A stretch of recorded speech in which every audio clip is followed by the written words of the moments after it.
very pink na shirt. Isa ako sa mga nakapagkaway sa inyo during that time kasi I was still in my 20s. Final, at least nagkakaroon ng chance na nabagito kasi siya regalo para sa inyo at meron ako ibibigay na paano ko pang gastos ninyo ng 30,000 pesos. Oh my God! Oh wow, that's so sweet of you. Thank you. Oh my God. Po, bilangin ko natin baka kulang eh. Thank you. Para kahit pa paano Bilangin ko natin baka kulang. din ako 1, 2, 3, 4, 5, 6, 7, 8, 9, 10, 30, 40, 50, 70, 90, 20,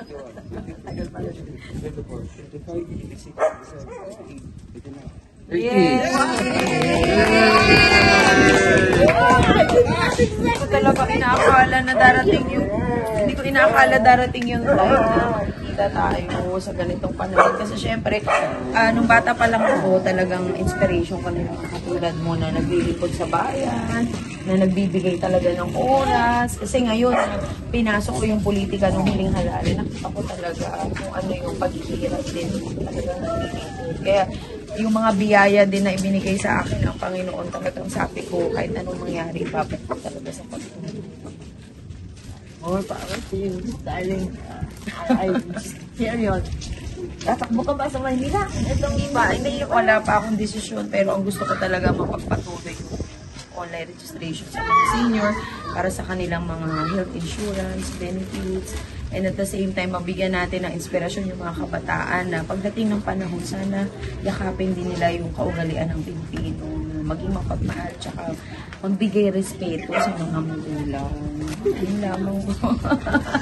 Siyempre, malaking contribution po. Wow, ang daming bata! Ang dami na pala nating mga ano ngayon. Kamusta naman po kayo? Mabuti naman po. Though, nagkakaroon ako ng konting problema dito sa bahay kasi we're trying to sort out the owner. Actually, we're trying to find the owner. And itong pera na binigay niyo sa akin ay makakatulong kasi i-excavate po namin yung banyo.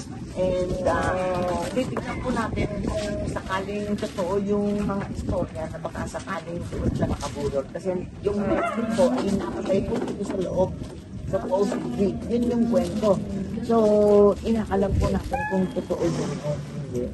So, tara, password out. Hindi naman may-aring bahay.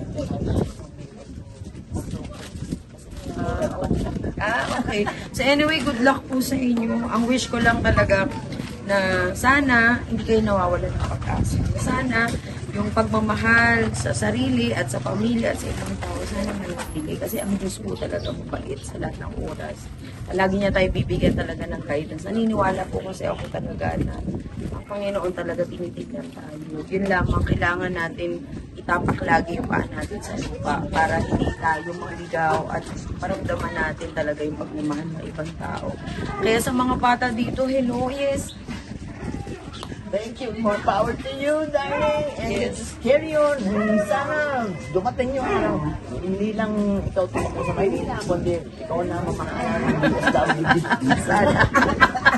Sana nga po. Yes, sana nga po. Ay, hello sa mga kababayan natin. Wow! Parang feeling artista na rin po ako dahil nadikit ako sa inyo. Hi, mga bata. Hello po sa mga kapitbahay. Ayan, para sa mga senior citizen po natin na nandito. Ay, wala pa naman kayong mga senior. Parang ako pa lang ata ang feeling senior ngayon kasi napaagay pagiging senior ko. Pero, ano po ang mensahe ninyo sa mga kababayan natin sa Maynila na na-miss din kayo?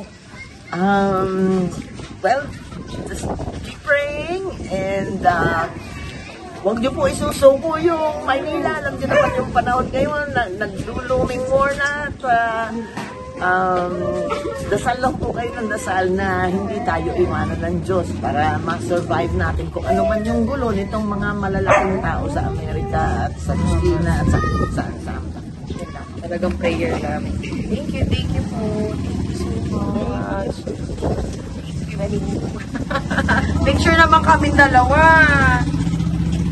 Wow. That's you, right? The super girl there.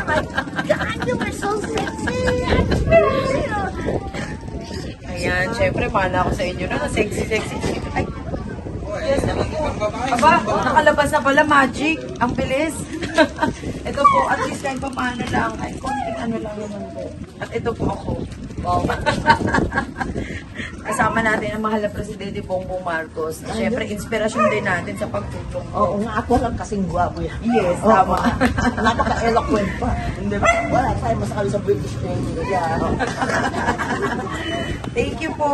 Thank you, Miss Inta Asta. Thank you so much. Sana po kung may time kayo makapasyal sa Maynila, welcome na welcome po kayo. Lalo na sa akin, kung ano man po yung may tutulong po sa panahon, hindi lang ngayon, pero sa mga susunod po, talagang open po ako. Kasi, Thank you for choosing to visit me here. Ang layo pa na rin. Layo mo. okay, thank you po. Bye-bye! Thank you, Miss Mara Tamundo. Thank you po. Baka may mga senior citizen po dito. Kayo po, senior daw po ba kayo? Ako malapit na. Malapit na, isang taon na lang. Ayan. Yung mga senior citizen po natin, na marami po bang senior citizen dito sa inyong lugar? Wow! Linggo. Ayan, dito kayo. May karasabi natin lang. Abangan niyo po sa lugar at sana yung kanyang YouTube. Sir, pwede bang malaman kung ano po yung senior citizen sila? Hindi ko mabila. So, willing po sila magpa-register. Cute dito, nakakagigil. Pero usog anak, pero usog well. Yes. Napili nyo kung bumisita kayo, misita. Eh, syempre, unang-una kasi nung time na nangangampanya siya sa Manila. Tapos, pinapanood ko siya sa Home Along the Riles. Kumbaga, very, siya, smart, na parang natural. Na, alam mo, ang mga Pilipina talaga, very talented.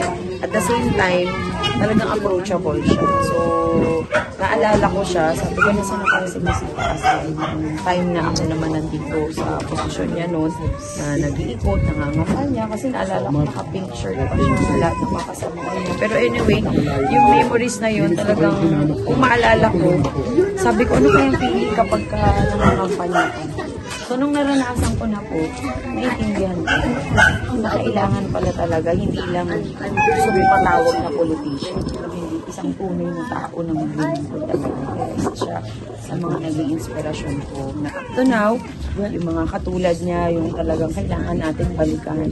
Lalo na yung mga kababayan natin na nagbigay din talaga ng oras, ng pagod, ng panahon, ng effort, lahat na makatulong. Dapat talagang bigyan natin sila ng pagtulong at kailangan nila. Na hindi natin makakalimutan yung sakripisyo para sa bayan na ibinigay nila. Natin ang pagmamahal. Talagang sinadya niyo ba may papunta dito sa lugar niya? Oo, actually malapit nga lang yan. Kahit na mag-aeroplano pa ako, okay lang sa akin eh. For as long as makakatulong tayo, bigay tayo ng pag-asa din sa bawat isa. Kasi hindi lang naman siya yung binigyan natin ng pag-asa. Kundi ako rin, na nabigyan ako ng pag-asa na huwag mo limitahan sa sarili mo. So, kailangan i-open mo yung sarili mo sa lahat ng bagay para naman mabuksan mo din yung kaisipan mo na makatulong lahat. Paano mo daw nalaman na dito? Actually, kahit na hindi ko po siya napanood sa isang vlog, yes, talaga namang curious na po ako kung nasaan siya. Kasi syempre, itong Maynila po siya, naglingkod po siya sa amin. So, wala pong dahilan kung talagang gusto mo makita yung isang tao. Kaya naman talagang pinuntun ko siya. Nalaman ko po na taga dito po siya sa Cavite. Sabi ko, malapit lang yan. Kung yung ibang lugar nga, nakahalubog ko talaga para lamang makatulong. So, what more pa na siya po nakapagbigay ng paglilingkod sa amin po. So, ma'am, nakita mo siya Ma'am, kung may babalik po natin yung pagkakataon, willing pa rin ba kayong balikan ang isang karir nyo bilang isang artista? Hindi naman mga Well, kung paminsan-minsan lang naman po, okay naman po. Kasi hindi ko po siya ma-pursue on a regular, let's say, daily basis, like the way I used to, no? Kasi malayo po ako and I don't have a car. I go around using a motorcycle. So, mahirap po para sa akin malayo kasi lahat po ng tape na sa QC. So, pero kung paminsan-minsan, pwede tayo mag-rent a car, di ba? Para pumunta doon. So, depende po. Kung meron pong makaalala na kumuha, okay.